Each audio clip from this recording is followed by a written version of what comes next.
If my parent needs to find a phone number, they quickly grab a phone book and it takes up to 5 minutes to find what they need.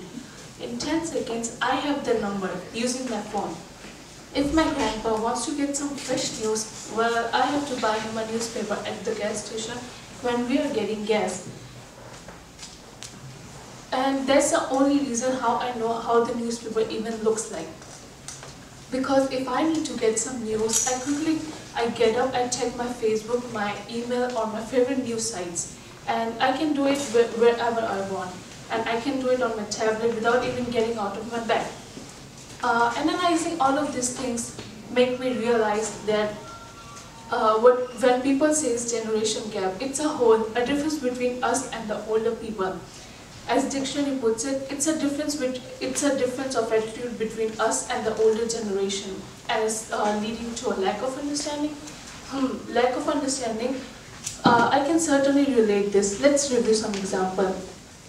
Would not you agree that older generation are very well traditional, while us younger generation, we tend to have more relaxed on our marriages and divorces, and our parents, certainly our grandparents, they consider marriage to be a sacred or important institution. Why? Is this a conflict? So how do we bridge that gap? Should we become more well traditional, or shall they start to relaxing about marriages? So all these things are real, but not just in our minds. Our parents and certainly our grandparents certainly think that they have the right to tell us what to do or what to not, because they have many years of life experience behind them, and they just want to impart their knowledge to their children. But children do not always listen to them. They want to live their own lives. They want to make their own choices. They want to do whatever they want. So how should we bridge that gap? What should we do? They probably won't listen to us. But I believe that for every generation there is a path that link for themselves, regardless of what previous generation thinks. I have researched on this issue, and here are some solutions that I want to offer to my generation.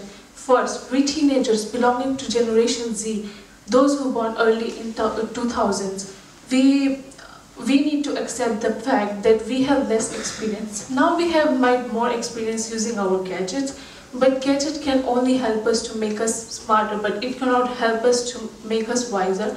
Only wisdom can help us to choose right decision in our lives. Second, we need to win in ourselves. Desire to learn. It's been proven that just like a picture speaks 1,000 words, so they are living through an experience, living through knowledge sticks in our heads. So we need to accept that. We need to accept the generation, the younger generation. So I made a video. So enjoy. These are your questions.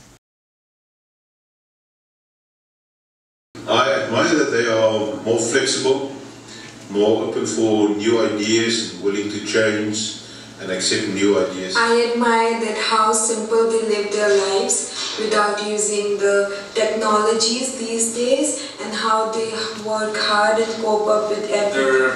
They give very important advice on how to grow up and how to live your life. Generation frustrates me sometimes because they're lazy and don't want to work hard, because things come easier for them than for the older generation. Yes, many things frustrates me, like sometimes they want me to wear different type of clothes from what I wear, and that frustrates me a lot.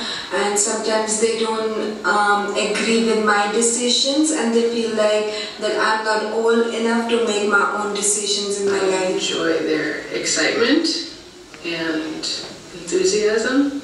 Of new ideas, new concepts they are willing to learn.